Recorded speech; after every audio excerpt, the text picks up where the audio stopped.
ایک دفعہ بادشاہ اکبر نے بیبرل کی حاضر دماغی کو جانچنے کے لیے اسے دربار میں حاضر کیا اور اس سے اپنی سلطنت کے 6 بے وقوف ترین آدمی لانے کا کہا۔ بادشاہ نے کہا، ہم عقل مند لوگوں سے تو اکثر ملتے ہیں، میں اپنی سلطنت کے بے وقوف ترین آدمیوں سے ملنا چاہتا ہوں۔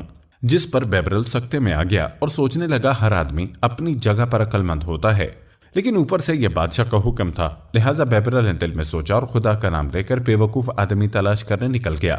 اسی اثنا میں بیبرل اللہ کا نام لے کر گلیوں میں نکل پڑا۔ اسے شام تک کوئی بے وقوف نہ ملا، پھر اچانک اس کی نظر ایک تالاب پر پڑی۔ یہاں پر ایک آدمی تالاب میں لیٹا ہوا تھا اور اس کے دونوں ہاتھ اوپر کی طرف بلند تھے۔ بیبرل نے پوچھا کہ تم یہاں کیوں لیٹے ہو؟ اس آدمی نے جواب دیا، میں اپنی بیوی کے کپڑے لینے جا رہا ہوں اور اس کا ناپ میرے ہاتھ میں ہے، اگر میرے ہاتھ ڈوب گئے تو ناپ بھی ڈوب جائے گا۔ بیبرل نے شکر کیا اور اس کو کہا، تم بنا کوئی سوال کیے میرے ساتھ چلو، کپڑے میں دیتا ہوں۔ وہ آدمی اس کے ساتھ چل پڑا، کہا کہ